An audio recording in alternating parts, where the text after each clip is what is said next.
busy moms, I'm so excited that you clicked on today's video on how busy moms can make additional income through YouTube and or additional affiliates. I am Andrea. If we have not met yet, I am a monetized YouTuber for a little over a year with 3,500 subscribers. We're growing, we are making additional income, and I'm so excited to share with you guys on how to get started. Before we jump in, like and subscribe. Let's get going. The purpose of today's video is I recognize that being a mom is so stinking hard. I am a full-time employer who works 40 to 45 hours in a week. I'm a wife and a mother to a 4-year-old who also we are homeschooling, and life can get so crazy. But it's so important to me that we find those little magical moments in our lives that we can really seize the day, take the opportunity, and create moments and or memories with our families. I primarily am a Disney YouTuber who teaches all the tips, tricks, hacks, takes you along on all of our vlogs with a little bit of a clean with me here and there, maybe some mom encouragement, just some day in the life type of things that really brings connection to my audience, which is busy moms. And I have been so encouraged by all of the people out there that have actually encouraged me to make this video. So this one is for you. In this video, I'm going to share all the things that I've went through on how I grew my channel, where I got started, why I got started,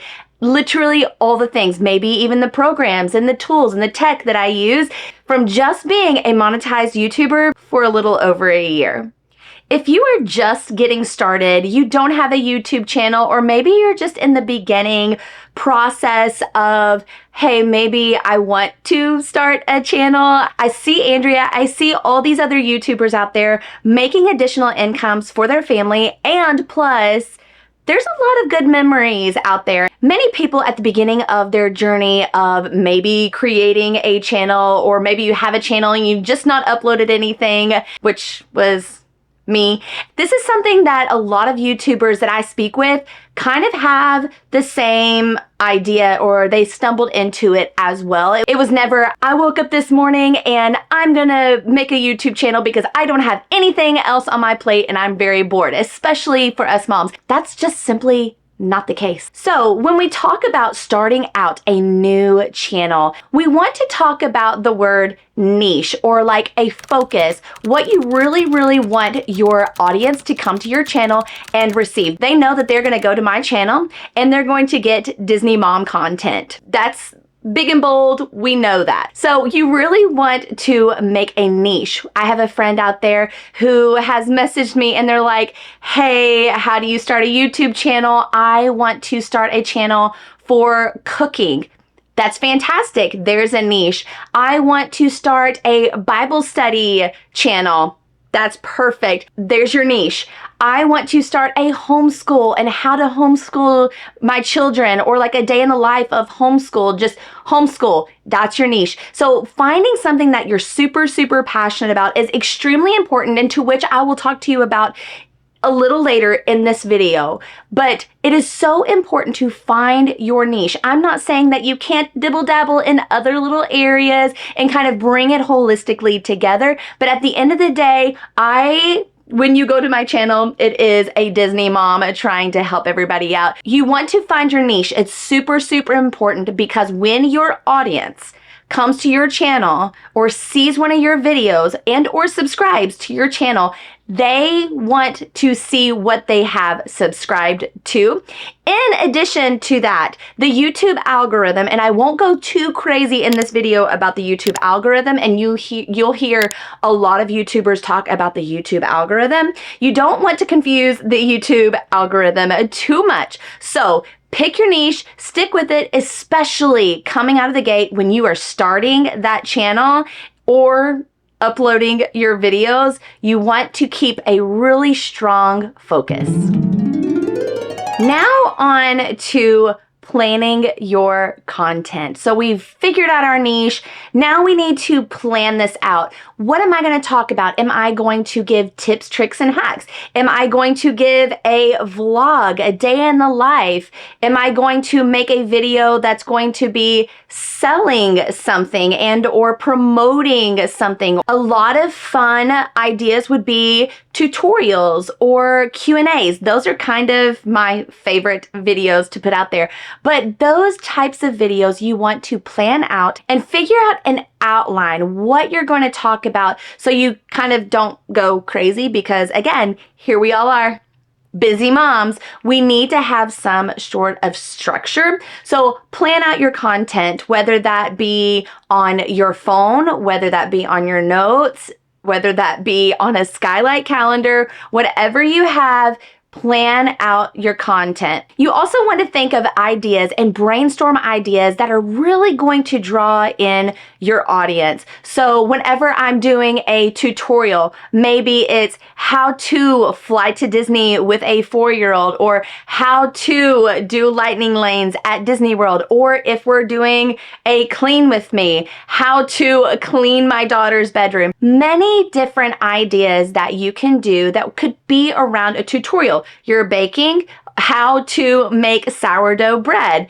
All the things, just brainstorm something that comes extremely natural to you. You don't want to overthink it, because at the end of the day, when people are typing in search of how do I survive a trip to Disney World, you want that to resonate with your audience. When they see your title, how to survive, yeah, I definitely need to survive a trip to Disney World. So try to brainstorm those ideas that can be very, very relative to your audience. And whenever I say audience, it's the demographic that you're going after. So my demographic is not to men. I have plenty of men out there that watch our videos, that do enjoy it. Some of my husband's friends watch my videos just because they know it supports, and or like men can say, hey, hun, I found Andrea Moberly on YouTube and she goes to Disney World a lot. You need to go find her out. So I'm not saying that men don't watch my content. I'm just saying my demographic is primarily around women who are in the young parenting age, where my child is 4 years old. I might not be able to be relatively close or give too much insight to a mother whose child just graduated college and they're looking for a Disney World trip. Not saying that those types of people are not going to watch my stuff, because I have plenty of friends out there that I've created many relationships with that they do watch my content and their kids are out and about, and it gives them some sort of nostalgia just being able to watch me and my young family go to Disney World. But try to figure out your demographic whenever you're presenting and you're brainstorming all of your ideas for your content. But wait, we've still not uploaded anything yet. Let's keep going. I know I mentioned a calendar and organization, but I definitely want to underline getting some sort of organization with a calendar. So what I like to do in the busyness of this mom life, whether Annie has to go to gymnastics, whether she has to go to karate, whether we have soccer practice, a soccer game, I work, my husband works, we're gonna find time, and it's dedicated time. Like, you have to be strict with yourself. So this day, I'm going to find time to record this now video. My husband knows it's on the skylight calendar. Andrea has to record. So he had some errands to run and Annie is with him. These days don't happen often. So it would be different from if I had a load of content that was filmed from a Disney World trip and I can just sit there and edit it. It doesn't take too much time away from my family. So I'm thinking of my friend out there that is doing recipes or like a cooking channel. She's going to have to think a lot more far in advance of when and what time is convenient for my family that I can film this content. Maybe it is going to be super easy to where we're going back to that tutorial, or maybe she wants to mix it in with a Q&A session and she's cooking along with her child. Just an idea. That would be a little bit more of collaborative and a lot easier. But if we're talking about trying to schedule this out and she wants to do this single, and as a mom, it's already hard trying to find time to ourselves. I get it. I hear you. So write that on your calendar, plan it out. And I even write on our calendars when my due date is for having to edit a video because it's going to go live on this day. And again, I will talk about a little later when is the best time to upload a YouTube video. So we're still going. There's a lot of momentum building up to that first upload. But again, encouraging you to get organized, set due dates that you can hold yourself accountable to, and that your entire family is going to know that this is undivided attention, or like mommy needs to do this at this time and she has a deadline. So it's super helpful, especially if you're communicating within your family, because it's not just you trying to go after these goals of having a successful YouTube channel. Like, you have to have the support from your family members to be able to find the time to do this. So make a calendar on the refrigerator, make a calendar on your desk, make a calendar in your phone, something that's going to be able to communicate deadlines and all of your brainstorming ideas adequately.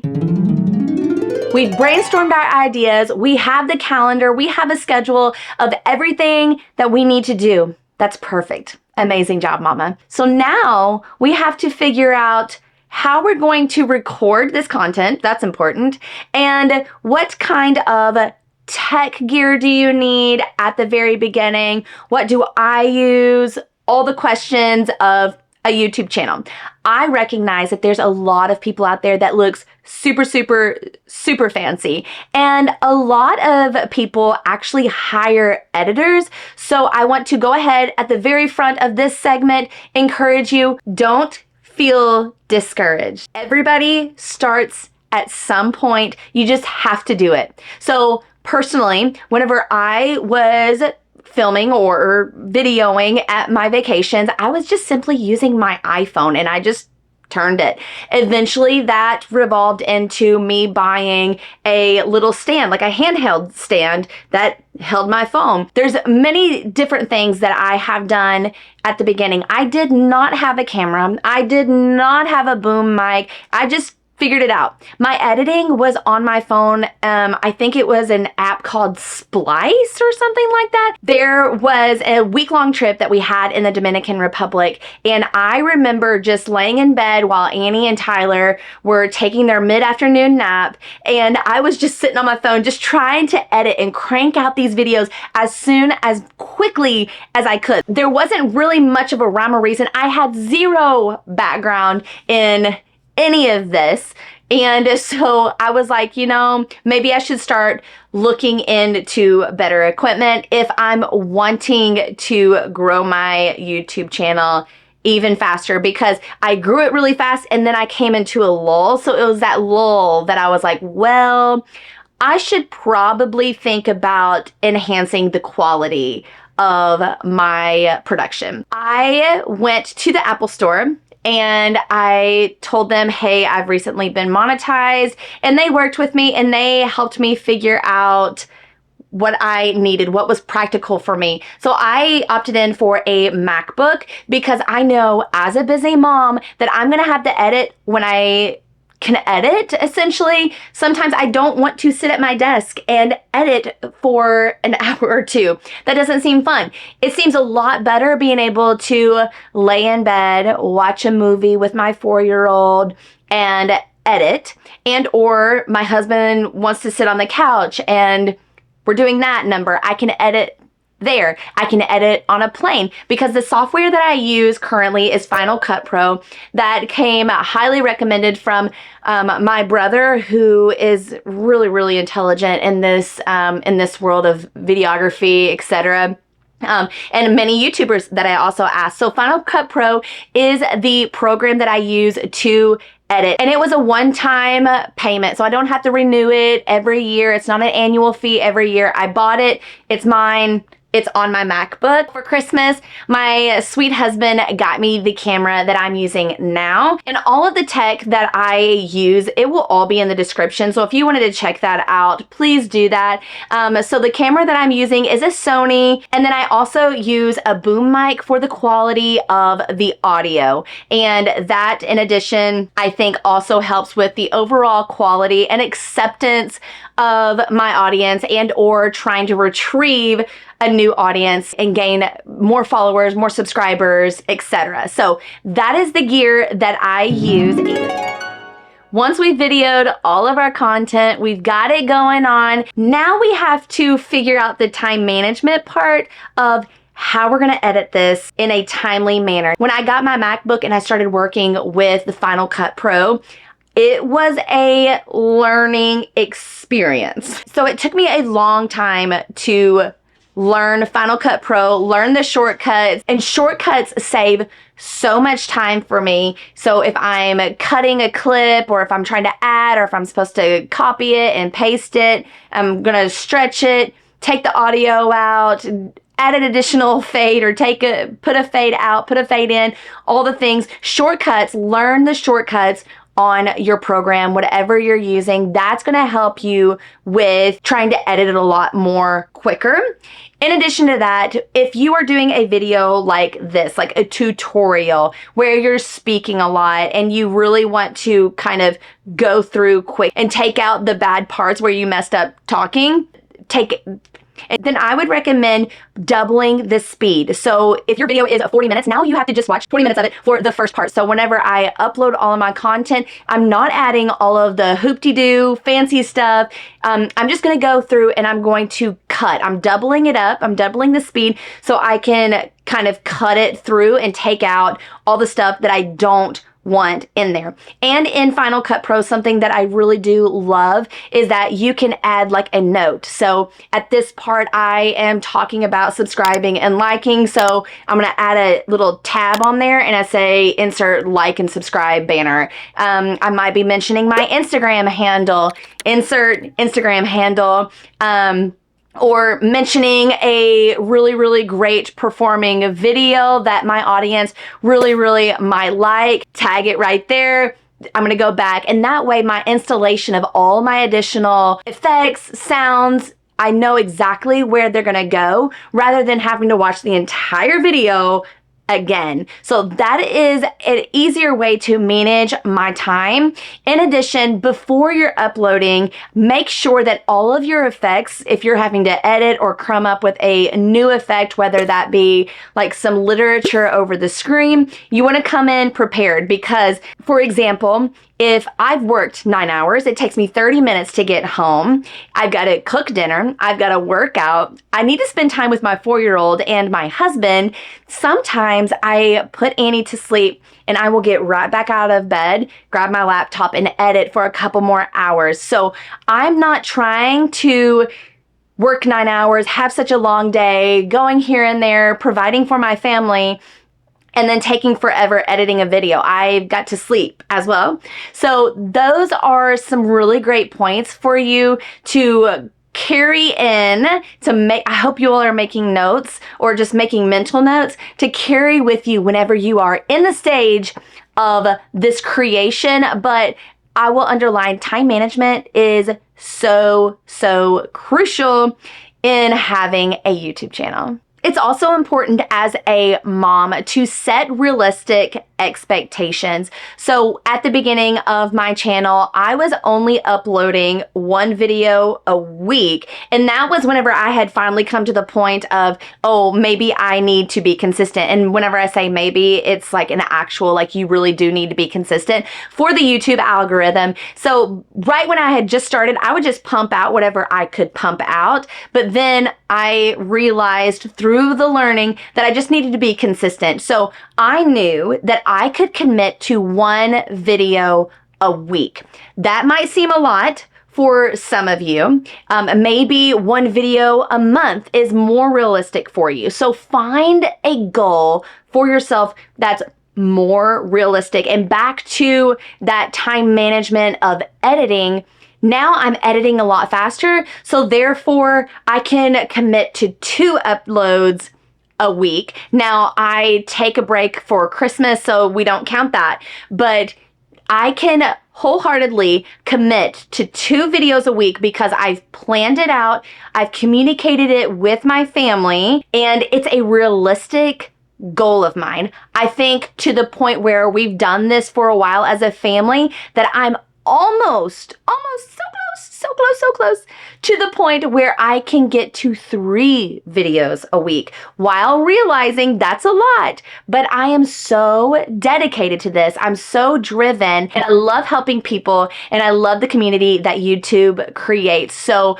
I'm obsessed with this thing, but I again would encourage you, you've got to set realistic expectations, because you don't need to burn out at the very, very beginning or make it feel more so like a chore. We want to be a year and a half, 2 years later, and you be just as excited and passionate about it as you are today watching this video. We've brainstormed, we've scheduled, we've communicated with our family, we've now edited. Now it's time to upload our video. Like, ta-da, like how exciting. It is so exciting for your first upload. And I cannot wait until you upload your first video and or the first video after this video. And I would just please ask you if you would get my attention, tag me in your video, find me on Instagram and tag me. I would love to head over and support you, write a comment, watch it, help your watch time. I would love to help you. So make sure to remember this, that to let Andrea know when you're uploaded. So we're gonna upload that. 2 of my very favorite tools that I use when uploading my content. The first one, the one that I feel is more user-friendly, would be YouTube Studio. There is a free option, but I actually have a paid service because it limits on what you can do, what you can see, etc. So I have the paid service, but I feel like it's worth it because it helps you out so much. So whenever you are using YouTube, let's just say that we're not using YouTube Studio. Whenever you're uploading to YouTube, it's just, you just push the plus button at the bottom, you're gonna upload your file, and you're gonna make a title, you're gonna make a description, and you can put some tags in there, and then set a date. So you can publish immediately, which I don't recommend, because whenever it's published, it's going to publish whatever format it has uploaded first. So if you've got 4K capability from your camera, it's going to take a little bit longer for that 4K to upload. So that's why I don't recommend completely uploading it and making it live immediately, to kind of set that at a later date, maybe in a couple hours, or maybe tomorrow morning at 10 a.m., whatever. But I like to ensure that it doesn't go up immediately, that all of the video files are going to be uploaded and the quality of the video is going to be great.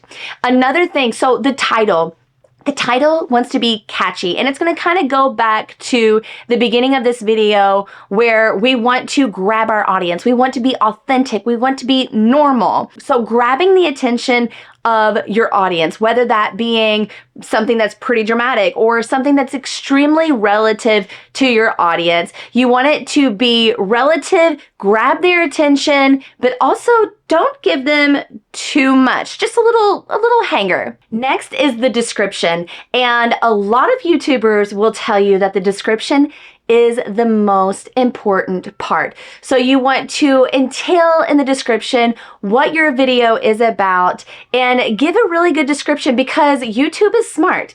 It's going to read your description. It's going to put a video out there for an audience. So whenever people are browsing on that homepage of YouTube, we want your video to pop up so it is of interest to that browser. So it's super important that you do a really, really great description of what your video is about. Going down to the tags whenever you're uploading, these tags, a lot of people have different opinions about tags. Some people are like, they're super important. Some people are like, they're not that important. Or they're not important at all. There's a mixed reviews about tags. But in my perspective, why would YouTube put that on there if it's not important at all? So I'm not going to put all of my eggs in one basket, but I am going to ensure that it's done. So tags are essentially keywords that maybe somebody is looking for. So whether that being like cooking sourdough bread, like we used for an instance earlier, Cooking would be a great keyword. Sourdough bread would also be another great keyword. Homemade cooking would be a great keyword. So I hope that you get what I'm trying to say. So just good searchable keywords that you can put in there. I think whenever I got started, there was a tool out there that was called like a tag generator or something like that. I think I Googled it and that's what I used.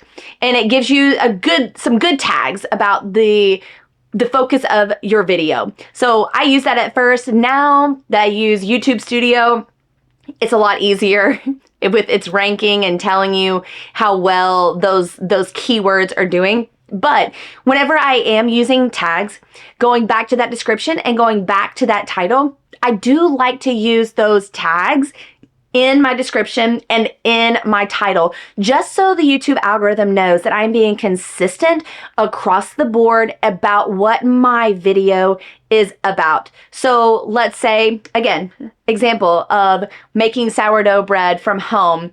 So maybe my title says, the best sourdough bread ever made. That's really catchy, right? Or the best sourdough bread recipe.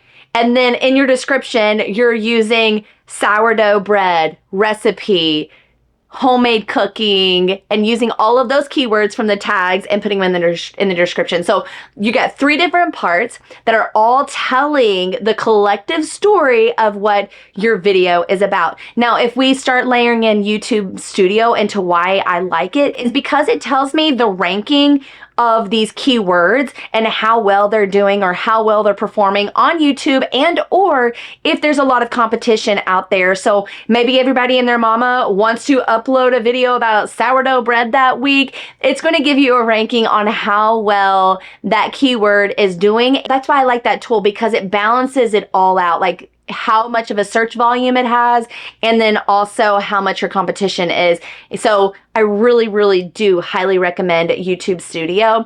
And it also has a breakdown of what you need to do, like a checkoff list. So we've not really talked about thumbnails, but I will. So is your thumbnail uploaded? Have you inserted a card, end screen, all the things?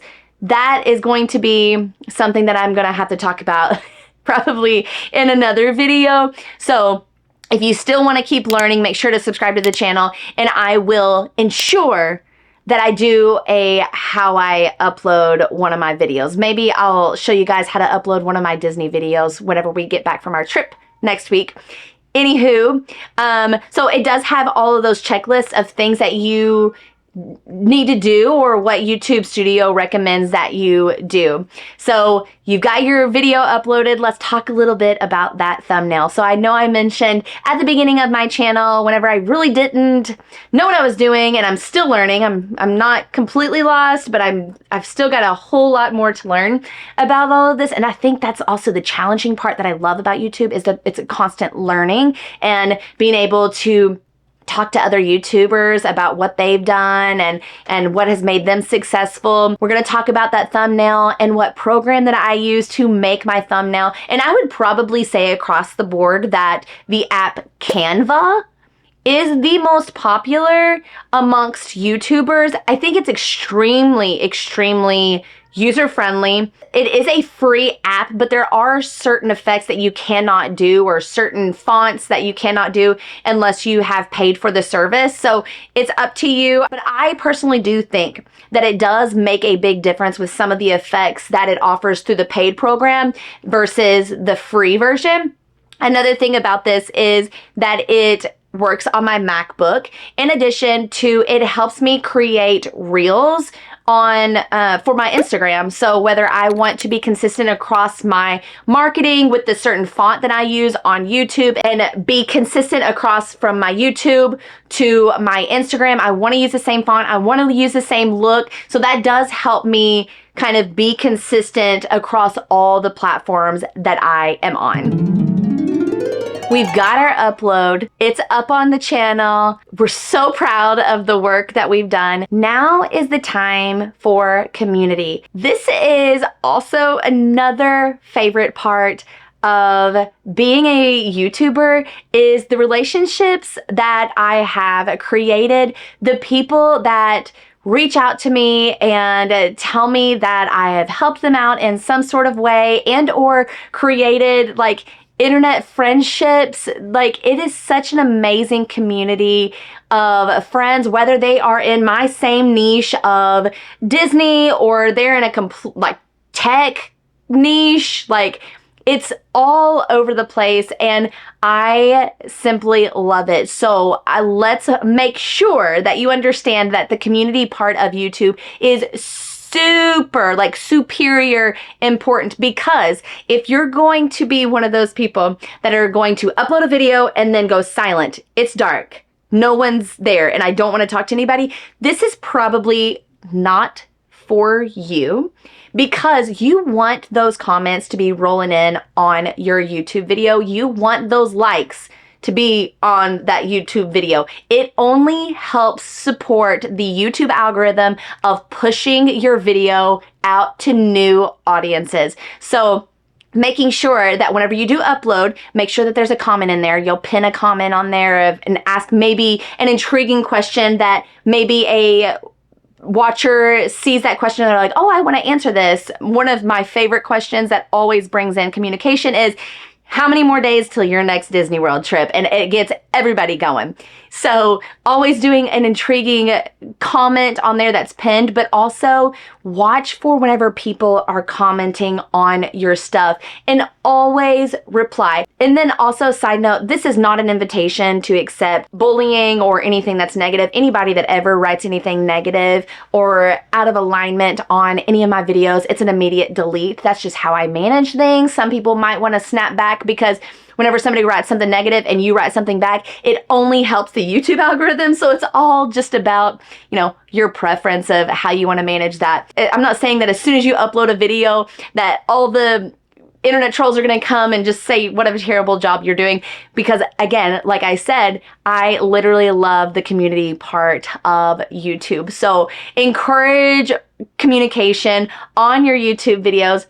And I would also say, as soon as you upload this video, it's super important. Like, that first hour that you upload is so important to the YouTube algorithm. And then even the second hour is super important. I would say the first 24 hours is extremely important. So I would say that something that you could do is you could share it on all of your social platforms, whether that being on Facebook, Instagram. Maybe you have a few colleagues that you're like, hey, do you mind just watching this? You don't even have to like actually watch it. Just play it and push the like button and just put your phone down and let it go. Like, send it to your family members, something to get that watch time up and get that link going. That will only help you. And I would say that that's probably one of my biggest wins, is that as soon as I uploaded a video, that I just pushed it out and I had everybody commenting, I had everybody liking it. And I would say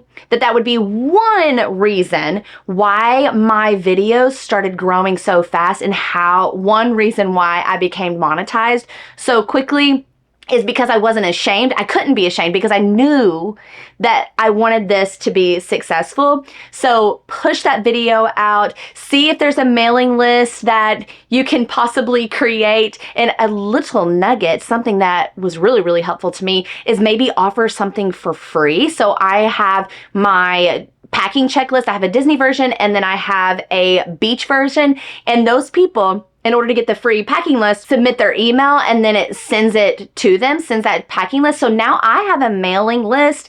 So whenever a video posts, I can send that video out along with some words. It's like kind of like a blog format, but I can send that out to all of those people. So now all of a sudden I have a 500 people email list on top of my subscribers. Then I've got all of my followers on Instagram. Then I've got all of my friends on Facebook. But I just push it out. And that would be probably like a top 5 recommendation from this video is do not be ashamed.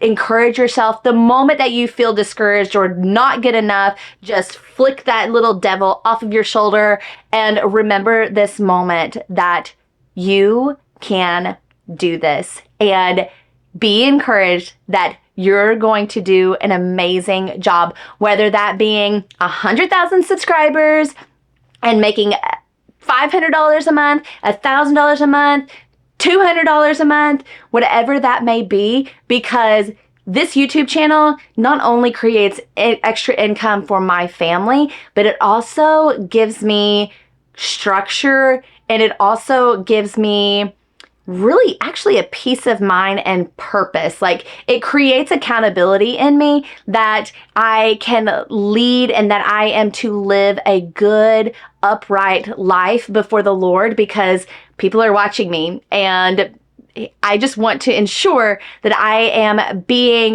the best light as possible. So this channel really does a lot for me mentally. Find your why, but also prioritize community. And even on Instagram, prioritize community, because they will find you. We've went through all the steps.